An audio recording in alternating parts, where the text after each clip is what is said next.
So we did like two whole playthroughs in between parts 9 and 10, so I think everyone forgot what was going on. The thing that was going on was that we had to expose the bad guy for being the bad guy, and we succeeded at doing that, but we still have to go to the council room and, convince the council of what we were convinced of, and, well, we're in no hurry to do that, so let's So do some side quests. unsophisticated. Maybe you never watched Star Trek. If there's some time between the last session and the other session, you gotta do a captain's log. And no, I don't want to reserve those strictly for Pikmin. Mass Effect is more Star Trek than Pikmin is. And that's why it's funnier in Pikmin. Well, as Commander Shepard will tell you if you try to call her the captain of her ship, she never actually reached the rank of captain. And I'm not kidding, because she caps off at her current rank. She'll never get past lieutenant commander. Nah, ma'am, I never went past the rank of janitor. There's a whole bunch of fuckery between the next two games where she manages to become basically the leader of the entire Earth's military without ascending past lieutenant commander. Hey, it's a catchy name, Commander Shepard. You don't want to lose that. Yeah. Now lead all the sheep. Sheep. Anyway, this is a talk. This is a run to the room next door and talk to a guy side quest. The kind of things that Western RPGs pull out of their ass a lot to fill time. And, Why is the wax model talking? Oh god, the screen tearing. I can't escape the screen tearing. His nose was ripped in two there. Did you see it? Is there seeing any it now. reason why Mass Effect does this? Or is it just a... Because it was really, really early Xbox 360 for one thing, and BioWare is far more used to developing on the PC. This is not a port from PC to console, though. It was actually developed for the console. They just weren't very good at it at the time. Mass Effect 2 would be developed with consoles in mind, and it is far smoother technically, but basically no version of Mass Effect 1 is without its technical faults. The PC version has that weird problem with AMD processors, CPUs specifically, and the console version has about as much optimization polish as... what's a good metaphor? An actual pile of shit. I actually like this side quest because you have two solutions you can do to this, and you can be Paragon or Renegade for both outcomes. Like, the whole plot is about how a woman got killed in the line of duty, but she has these wounds that you could use science to discover how to fight the Geth with. So they're trying to hold on to her body, but her husband wants her to come home and be brought back for a funeral. And you have to sort of... it's this big moral dilemma. Do I want to hold the body and try and get some research out of it, or do I respect the husband's wishes? And you can still be a paragon in either sense, so... Yeah. So is the renegade sending a cardboard cutout to the husband while you're using the body for research? No, Mass Effect 1 is a lot better about this specific aspect than the other two games by far, but there's basically a Paragon and a Renegade option for almost any choice that you have to make. So there are choices throughout the main plot that are classified as Paragon or Renegade actions, but you usually have a Paragon and Renegade reason for doing all of them. So it's a lot less railroady in the sense that you don't have to be an asshole to be Renegade, and you don't have to be a saint to be Paragon. I think I said in an earlier part that you can even get to the game with one of the meters 100% full and the other about 70%. That was actually, this kind of moral choice is something that you don't generally see in games too much, because, again, most games it's just good or evil, light side or dark side, but I find it very easy that you can, because, you can be an asshole about wanting to get the guys, you can be an asshole in both situations, even though because there's no right answer, so you could be an asshole or not an asshole. Yeah. I would say Telltale games try to delve into it repeatedly, depending on whether or not it succeeds or not depends on the story itself. Curse you, local man. Telltale has an inherent kind of advantage in these sort of things, because there's no straight-up morality meter in Telltale. It's just your consequences affect the story, where in other games like Knights of the Old Republic or Shadow the Hedgehog or whatever, it's just like you've got a good meter or a bad meter, and even in games like Shin Megami Tensei, where the meters don't align to good or evil, they align to other stuff. You're still on a scale, which is limiting. Yeah. So, again, Boiling it down to a number always has. I left this behind when I fought that guy. By the way, the mob boss. That man. Yeah. So yeah, I probably should have picked that up before running. In fact, this is the only time I've ever played the game and forgotten to pick it up. Figures it would happen while I was recording. But you're actually supposed to get that data file and give it to a reporter for one of the side quests. So don't forget that like I did. And I'm willing to bet that by the time this goes up, the part directly before this will be full of comments telling me that I missed the goddamn file. Well, I've got it now. Always in the comments, there's people who think that, like, oh, they're doing this live. They're going to do the next part after this part is uploaded. And it's like, no. This is BrainScratch. I gotta tell you, the travel cost to get Clement here alone. I have to take, like, It's so many ridiculous. planes from Canada to America. I'm running out of money, okay? this is BrainScratch comms. We don't even record the parts in order some of the time. Yeah, in fact, we're not even here. Oh, man. Anyway, this is General Septimus. Since it's been 2 months since last we recorded a part, I should probably remind you that this has to do with the Consort mission. The person who everyone thinks is a prostitute, even though it's a lot more culturally complex than that. Jesus, guys, come on. But, yeah. If you talk to this guy and fail to, use one of the persuasion options to get him to stop spreading rumors, you do not get a second chance. So do not talk to him until you have enough persuasion points. I learned this the hard way while recording. The reason I left him until after wasn't for streamlining purposes, it was because I didn't have enough persuasion points the first time I tried. So I had to revert to a quick save and leave it for later. Pulls out gun. Is this persuasive enough for you? Hold on, let me go grind that for a minute and come back, and then I'll be really persuasive. You just do like simple little magic tricks. You do the little disappearing thumb. Like, hey, look, how do I do it? That's amazing. It's amazing, isn't it? Am I persuading you? No? Okay, I'll just keep doing it until you change your mind. Now, the inherent problem with the persuasion system as Mass Effect wields it throughout the entire series, sometimes in this game, but mostly in the others, is that a lot of the time the charm and intimidate options bypass being simply charming and intimidating. Sometimes they represent actual choices as to how to proceed, and the paraphrase quote that you're selecting doesn't necessarily clue you in to that.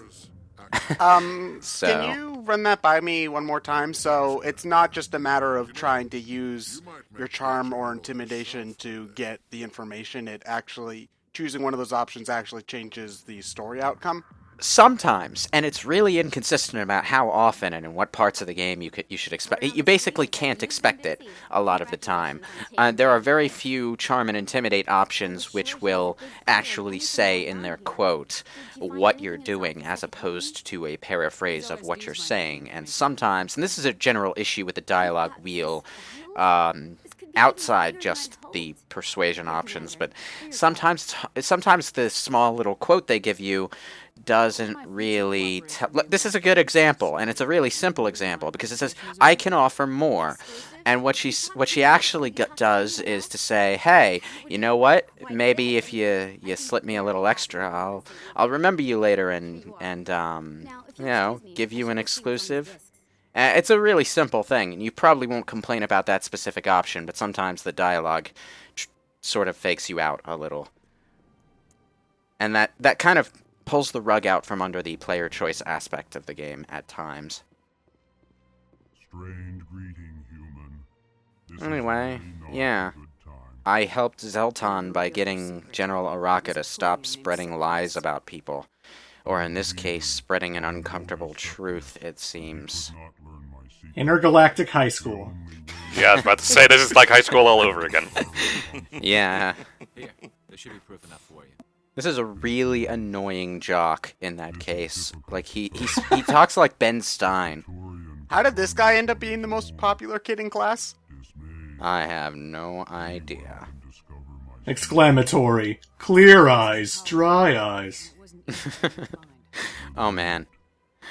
They kind of underutilize these two specific alien races, the Elcor and the Volus, throughout the trilogy, and I'm hoping to see more of them in Mass Effect Andromeda when that comes out. By which point this part will probably be going live and will be absurdly So by the dated. time this part goes live, Andromeda 2 will already be Ah, on, so man. It's fine. I want to see one in combat. Exclaimed, Commander, please shoot the bad guys. Doubtful. Worried, my organs appear to be disemboweled. Provide assistance. Thankful. We were introduced to the jellyfish race while walking around the Citadel before, I think. The ones that talk weirdly and their faces light up instead of them actually having a mouth. One of the best side things in the Mass Effect series is called Blasto. And it's basically, it's a Hanar secret agent spoof on James Bond. I thought we were talking about Captain Blasto for the PS1.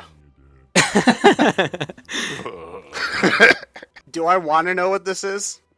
No. All right, Okay. Rest in peace, Phil Hartman.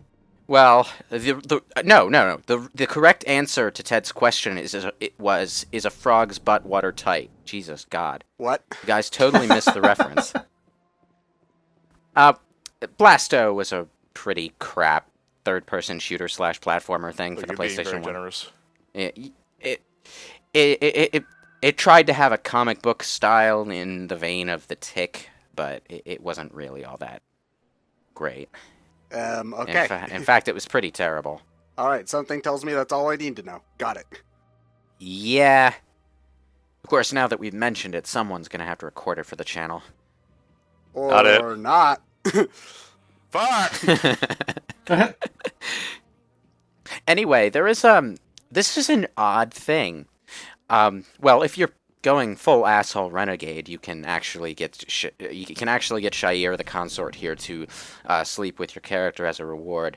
But unless you're doing that, what she's going to give you is a gift of words, by which I mean something vaguely poetic that she says about your destiny, even though she has no actual prophetic powers of any sort, so she's really just being flowery. But she also gives you a trinket. And it's a trinket that you can take to a random-ass planet to unlock a random-ass piece of random lore, which isn't relevant to anything in this game or any of the future ones. And that's all you get for it. It's very odd. So what you're saying is that's going to be a vital plot point for Andromeda. Gotcha. No, because Andromeda is way off in the other, in the galaxy next door, and this piece of lore is connected to the Protheans, which is, a race that spans this galaxy and this galaxy alone. But there's the twist. Ooh, spooky. No, we've already had our Prothean twists.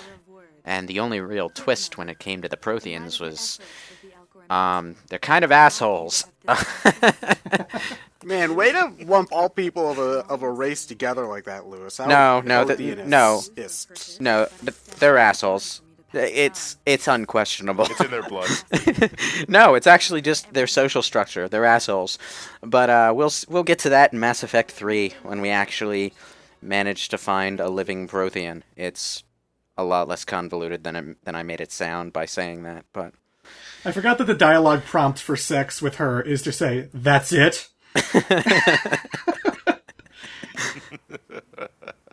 Like, it's not even a thing you choose to be like, "Oh, I was hoping we could get a little bit more intimate." It's just, "That's it? That's all you gave me?" yeah.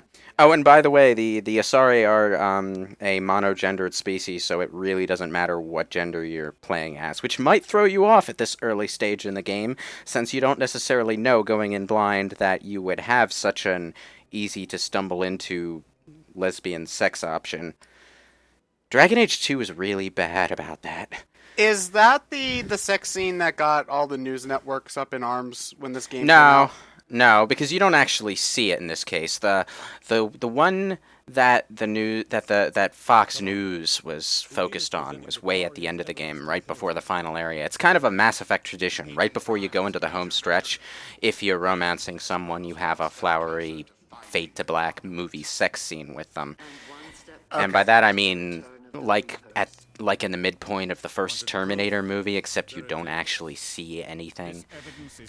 Okay, so Well, if the sex isn't no, on wait, screen, no. it's not bad. Got it. No, I'm wrong about that. Mass Effect 1 was a little bit more explicit, but only like There's a butt. You there's know. a butt. Yeah, that's the thing. There's side boob. You know. Yeah, Mass Effect 2 and Mass Effect 3 copped out as far as that goes, which is something that you'll always see the mod sites trying to correct, because they never actually get fully undressed in those games. But, Even in the Dragon Age bathtub. Even in the bathtub. But Dragon Age Inquisition, full nudity. Yeah, Inquisition kind of relearned how to use camera angles as a censoring method rather than badly painted on underwear. Wait, so they were able to have full nudity in Inquisition without upping the age ranking path? No, wait, you can have nipples in M-rated games. Never mind. Well, yeah, there is that, but Dragon Age Inquisition, you know, had actual cinematography to cover up the parts they wanted to cover up, rather than doing what Mass Effect 2, 3, and Dragon Age 1 and 2 did, where everyone is just inexplicably still dressed at points where they should logically not be. Which bypasses arousing and just becomes ridiculous, you know? Because it's like, it's the game slapping you in the face with the fact that it doesn't want to cross a line, and that's just... It can either be awesome or horrible, depending on how you look at it. In general, video game sex scenes are always embarrassing. Man, okay, don't even get me started on Dragon Age Origins, because they are so rigid. No. I It's can't like masturbate Pinnacle to of this. video game sex was it Ride to Hell Retribution? Oh my god! Yeah. Oh yeah, that one. There you go. Sex, not only awkward looking sex, but sex with full clothing on. Like, I'm gonna fuck you through my jeans, and it's gonna hurt like hell, but goddamn, it's great. I can't believe this is the conversation tangent we just randomly landed on during this scene. And we decided to go Renegade, so let's do this part again with the Paragon sex conversation. So this is a political scene between politicians, and they're trying to figure out how to... Yeah, they're trying to figure out how to fuck you. Okay, I get it. Is it about trade disputes? Actually, what's really going on here is that they don't want to send an army into a particularly violent part of space, because if they do, they could trigger a war with all the various alien races that aren't affiliated with their big government. So, you basically have to convince them to let you go in alone. And once you do that, well, Shepard convinces them. This is really not a dialogue section that you have choice in. But, once Shepard does that, they just cave and make you a Spectre, which is what they were planning to do, before the whole Saren incident started. So yeah. Also, one of the things in these cutscenes, and I mentioned this in a previous part, but the holograms are really fucking ugly. And the last time we were here, we saw Saren, and we could see the inside of his head. And it was a black, empty void of nothingness. And it ironically had the effect of making him seem even creepier than he already was. Yeah.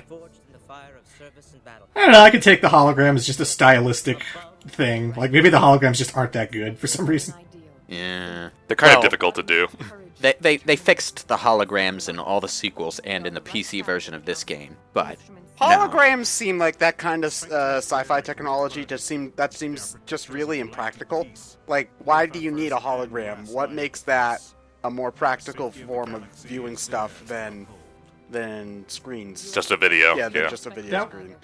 That way Emperor Palpatine's way bigger. Oh, Well, in Mass Effect, the holograms are actually the screens that everything is displayed on. So it's the best of both worlds, really. You either get a holographic representation of the person you're Skyping with, or you get a holographic monitor. So yeah, and that technically should mean that the resolution is infinitely glorious. You can't even count the pixels anymore. There are no pixels. yeah, but YouTube will still start videos at 144p for some reason. Actually, the way the internet, or rather the extranet, works in Mass Effect, depending on what planet you're on, that's probably going to happen no matter what you do, because the internet is planet-wide, and you can probably imagine what kind of bandwidth fuckery that causes. Like you, God damn it, Comcast. you only ever hear about it. You only ever hear about it in the codex entries themselves, or in like the novels when the subject of the extranet comes up. But Throttling my bandwidth or watching too much Netflix. yeah.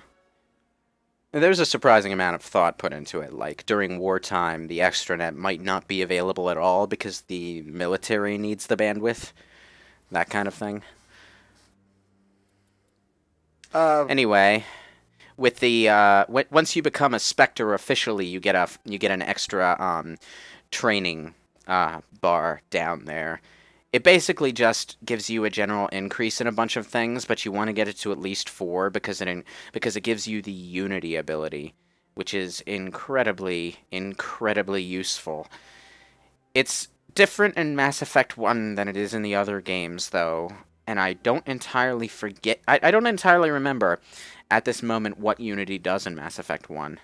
Mass Effect 1 is weird in that it has a lot of abilities with the same names as stuff in the other games, but they all have different effects because they overhauled the combat system in the sequels.